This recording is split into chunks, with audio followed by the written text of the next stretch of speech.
Bagi Anda yang sering berkomunikasi menggunakan layanan chat and short message di smartphone, tentunya sering menggunakan emoji sebagai bagian percakapan. Emoji dipakai sebagai ungkapan perasaan, namun seringkali orang salah memakai emoji karena tidak tahu artinya. Berikut adalah 15 emoji yang sering salah diartikan.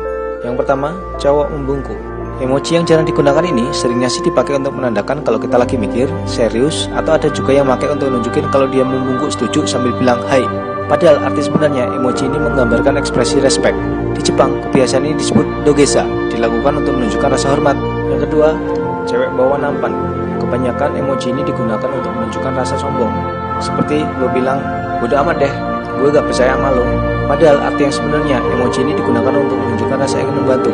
Cocok dipakai untuk menghentikan omongan may I help you? Yang ketiga, cewek joget berbandu kelinci. Biasanya emoji ini digunakan sebagai perlambangan sepasang sahabat yang sedang happy. Padahal arti yang sebenarnya emoji ini adalah bunny girl. Di Jepang, sebagai perlambangan daya tarik seks, ada juga yang menyebut bahwa emoji ini sebagai lambang dari playboy. 4. Dua tangan diangkat. Biasanya orang-orang ini mengartikan sebagai saya menyerah atau terserah kamu mau ngapain aja boleh. Padahal arti yang sebenarnya menunjukkan kebahagiaan atau perayaan atas sebuah kesuksesan.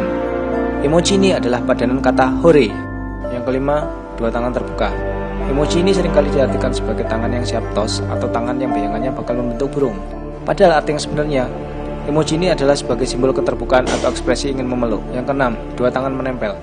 Emoji ini di Indonesia seringkali digunakan sebagai perlambangan tos atau berdoa atau memohon. Padahal di Jepang, emoji ini digunakan sebagai gerakan untuk permohonan maaf atau memberi ucapan, terutama ucapan selamat makan. Yang ketujuh, topeng merah. Emoji ini di Indonesia sering diartikan sebagai lambang kemarahan, monster, atau juga topeng. Padahal, emoji ini sebenarnya adalah perwujudan dari monster di kisah rakyat Jepang yang biasa disebut Oni. Kedelapan, topeng hidung panjang. Di Indonesia seringkali diartikan sebagai perlambangan topeng Petruk atau topeng Pinocchio yang sedang marah. Padahal arti yang sebenarnya si hidung panjang berwajah merah dan menyeramkan ini adalah salah satu goblinnya cerita rakyat Jepang. Yang kesembilan, lambang monyet.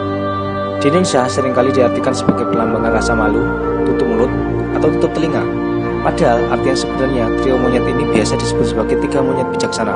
Dalam budaya Jepang biasa juga disebut Mikazaru. Mereka bertiga punya prinsip see no evil, hear no evil, speak no evil.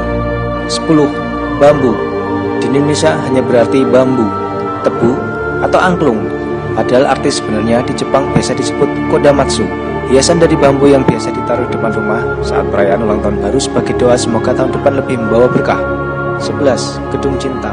Di Indonesia sering diartikan sebagai rumah yang nantinya akan menjadi rumah perkawinan. Padahal di Jepang ini diartikan sebagai hotel cinta yang biasa dipakai untuk perbuatan seks. 12. Gedung 24. Emotikon ini biasanya di Indonesia diartikan sebagai rumah dengan nomor 24 atau gedung dengan nomor 24 atau bertangga 24. Padahal di Jepang ini berarti minimarket yang buka 24 jam. 13. Gedung BK. Di Indonesia gedung ini diartikan sebagai restoran Burger King. Padahal emotikon ini di Jepang berarti gedung bank. 14. Gedung pos. Di Indonesia seringkali diartikan sebagai rumah musik. Padahal sebenarnya ini merupakan perlambangan dari gedung pos Eropa. Karena di Eropa trompet merupakan lambang layanan pos di sana. 15. Gedung pos 2.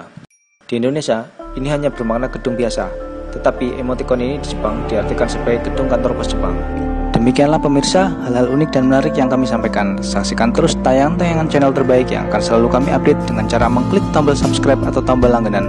Saya Endang dan kita akan berjumpa kembali di tayangan berikutnya. Sampai jumpa dan wassalam.